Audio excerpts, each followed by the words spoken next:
Breaking news. As I watched TV, I was stunned by the switched screen.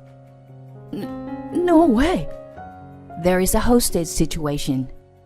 The scene being broadcasted from above was my husband's workplace. I hastily called my husband. Alec, are you okay? Are you safe? Huh?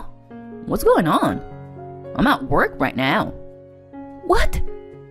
What about the hostage situation? My name is Beth. I work as a research staff at a certain scientific company. It has been 6 months since I got married to Alec. I met Alec at a mixer organized by my boss. Due to my upbringing by education-focused parents since childhood, studying became my everything. As a result, I was completely immersed in research until I graduated from graduate school. Identifying problems, approaching them in various ways, and seeking answers based on records and results were incredibly enjoyable for me. That alone made my day fulfilling. During my 6 years in university, almost every day was spent in that state, which resulted in good grades. However, fashion and romantic affairs were far from my reach. Expand your horizons and delve into things beyond research, my boss Gianna would tell me. And so, she organized the mixer for me. To be honest, I wasn't enthusiastic about it at first. Just because I had a negative experience participating in a student mixer once during my student days. At that time, I was indirectly called a geek or a nerd just because I was a science major. In reality, I didn't know what to talk about, and I lacked any kind of charm compared to other girls. Looking back now, I could have handled the situation better, but I was still hurt by it. So, I wasn't particularly eager to attend the mixer that Gina invited me to. But I didn't have the courage to refuse the invitation from Gianna, whom I admired. She excelled at work and had the trust of her subordinates.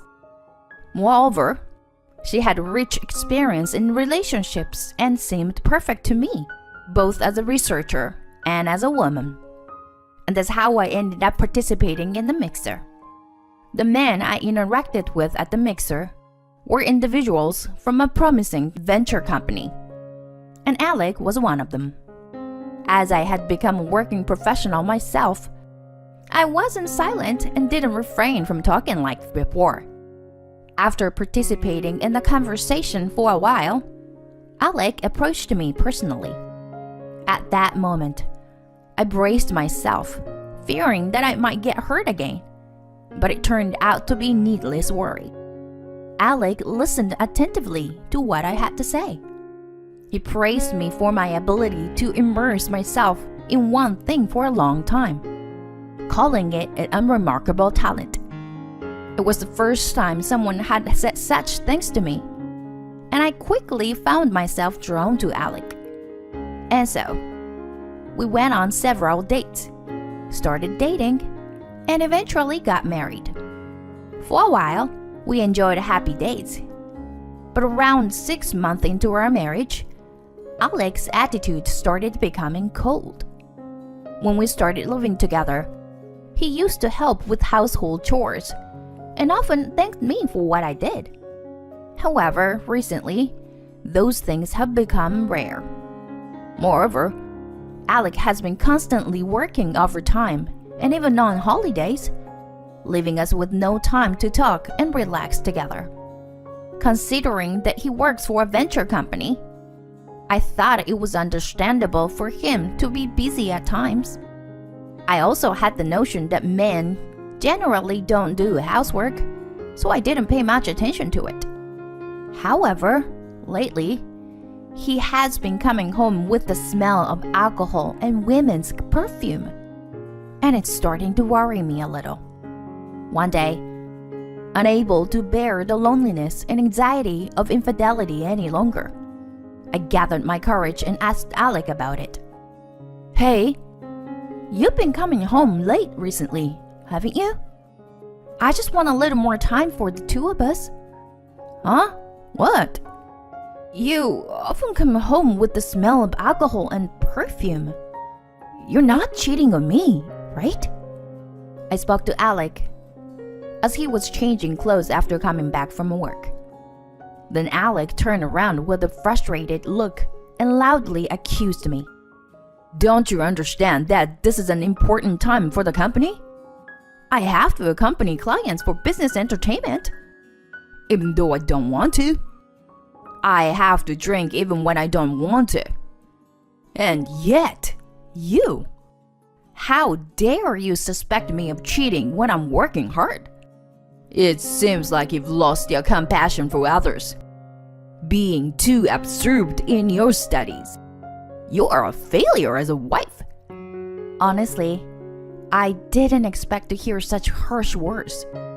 However, judging from his words, it's clear that my husband is under a lot of stress. My lack of dating experience must have angered him. I immediately felt remorse and apologized multiple times. But since then, Alec's attitude has become even colder than before. After some time had passed, there was a day when I had the day off from work. Alec had left for work early in the morning.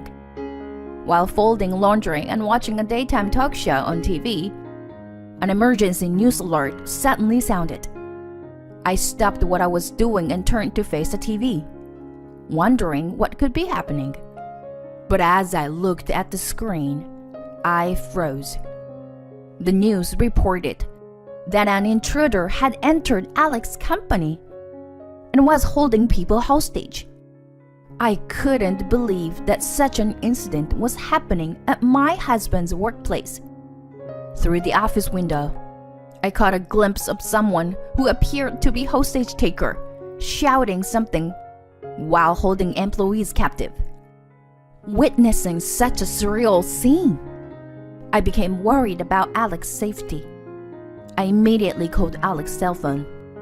The phone rang several times, but he didn't answer. It was only after several more attempts that I finally heard Alec's voice on the other end of the line.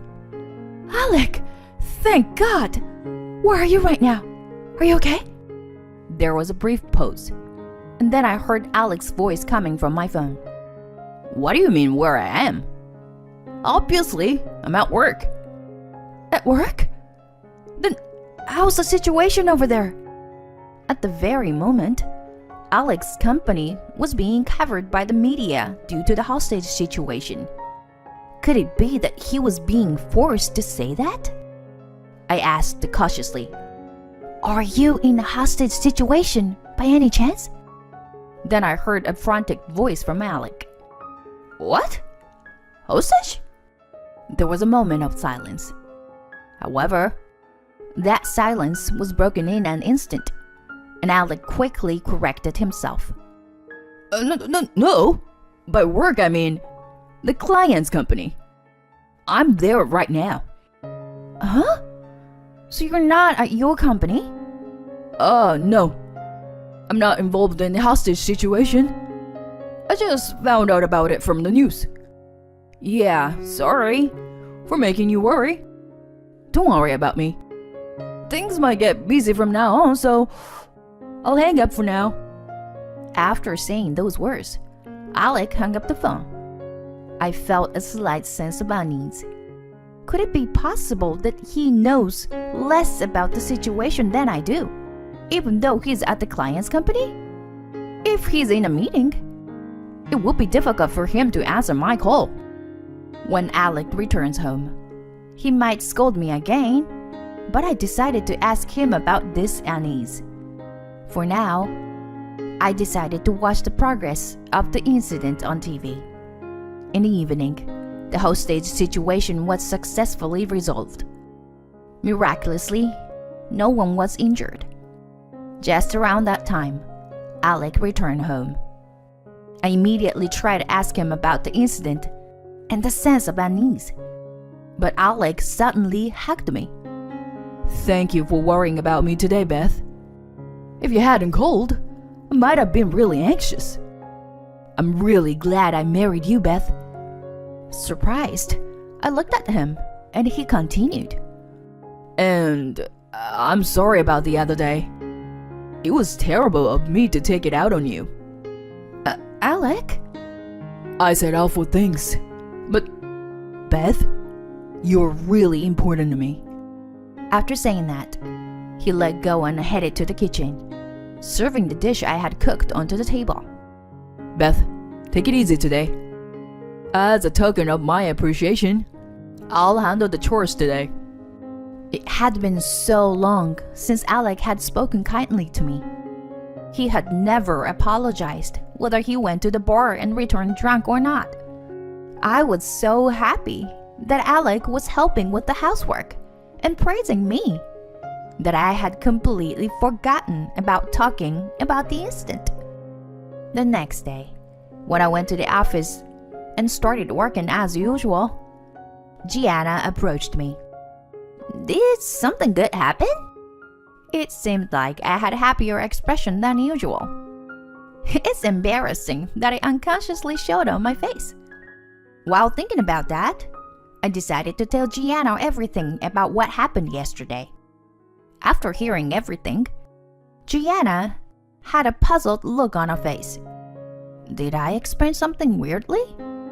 Unexpectedly, Gianna uttered words that caught me off guard. Beth, are you sure everything is okay? Okay? What do you mean? Upon asking that, Gianna started speaking with an apologetic tone. Aren't you being manipulated or deceived in some way? Usually, when a man suddenly becomes kind, it's because he's hiding something, like cheating or debts. It's not that, right? I became irritated by the words I hadn't expected to hear. Alec is not that kind of person. Maybe the men you've dated in the past were like that, but with my unexpected retort, Gianna had a look of uneasy. That expression irritated me even more, and I ended up snapping at Gianna. Meeting Alec was thanks to you, but Gianna, you're an outsider. So please don't meddle in our business too much. Sorry. I apologize. After hearing my words, Gianna had a slightly sad expression and left the scene. Since that day, Gianna frequently took days off from work. Maybe it's because of me, I thought. Several days have passed since that day, and I am aware that I said something excessive. I occasionally see Gianna at the office, and I want to apologize, but I don't know how to approach her, so we can only have professional conversations.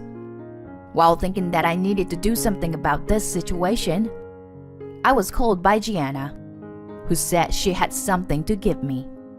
Since that incident, Alec and I had returned to our usual distant relationship.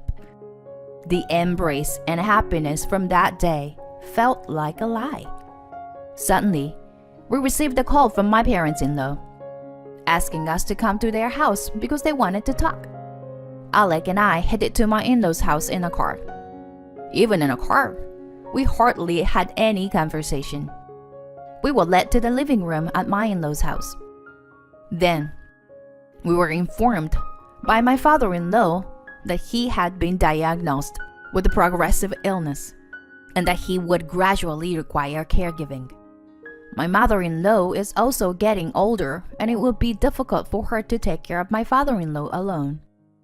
They wanted Alec to help as much as possible. Upon hearing that, Alec opened his mouth with a look of annoyance. Caregiving, huh?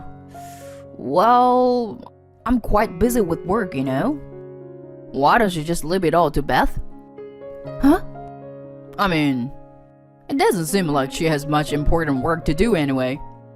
If needed, she could even stay here, and I wouldn't be bothered by it. To say such things in front of one's own parents, I couldn't believe it. Just as I was feeling incredulous, My father-in-law spoke up. It's true that having more people to help would be ideal. But isn't Beth busy herself? I don't know the details, but I heard that Beth's company recently made a groundbreaking invention or something. It seems they're achieving great success because of it. Alec, you can't possibly be unaware of that, can you? Alec glared at me. What my father-in-law said was true. It must have been through his research on his own illness that he came across the information about my company's medical invention. What? This is the first time I'm hearing about it. If my father knows and I don't, what's wrong with me? The husband. Hey, Beth, don't embarrass me in front of my parents. Though Alec's voice was restrained due to being in front of his parents, there was clearly anger behind his words. Alec, with his prideful nature, seemed displeased that he was the only one aware of something. Considering it a good opportunity, I decided to counterattack and faced him. Why you didn't know? Well, maybe it's because you are hardly ever at home. We don't have any time together.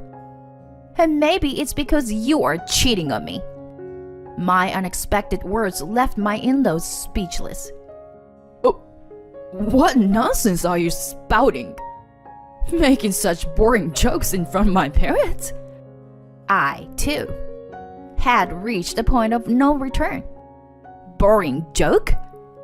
If it were just a joke, I wish it were. Then, how about this? Saying that, I took an envelope out of my bag and spread its contents on the table. Inside were pictures of Alex entering hotels with various women and engaging in intimate moments in cars. These were all obtained through a private investigator I had hired. The trigger for me to make the request was Gianna. The reason Gianna had been frequently absent from work was because she was independently investigating Alec. As a result, Gianna witnessed Alec entering hotels with other women, not just once or twice. At that moment, Gianna captured the scene on her phone and showed it to me. From Gianna's perspective, Alex's behavior seemed suspicious. She expressed that she didn't want to see me being deceived by such a man. Now that I had been shown undeniable evidence, I couldn't escape from reality anymore. Thanks to Gianna, I also decided to thoroughly investigate Alex's infidelity by hiring a private investigator. The results revealed that he had been cheating on me with multiple women. I even found out that he had been bad-mouthing me to his mistresses. By the way, how did I come to know about this?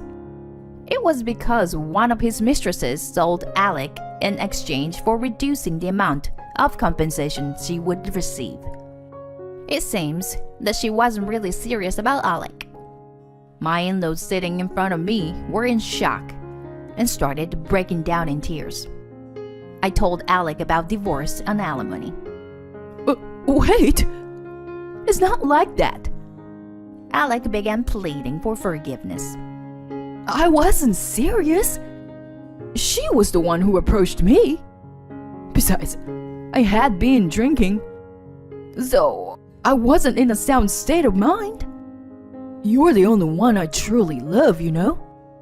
Beth, you're smarter than me, so you should know I mean this, right? Who is he trying to convince with those shabby words? This man completely underestimates women. But it's about time for him to face the consequences. I'm not your maid or your servant. It's all over now. With those words, I left Alec behind and left my in-laws' house. After sending a certified letter to his company, Alec was fired. The women he had been cheating with were all hostesses who were mainly interested in receiving lavish gifts from him. They quickly disappeared from Alex's life after paying me the compensation without any resistance. Alec, who lost his job, seemed to have returned his parents' house. He started working at a local factory during the day and took care of his father as a condition for his parents to partially cover the compensation. Living with his parents must be unbearable for Alec, who had been working solely for money, alcohol, and women. I apologized and expressed my gratitude to Gianna once again. I also took the opportunity to ask her why she had gone to such length for me. And she said, "Whenever I see you, Beth, it reminds me of my past self." Huh? Beth, you may think I'm experienced, but I wasn't always like that. I've fallen for bad men too, you know.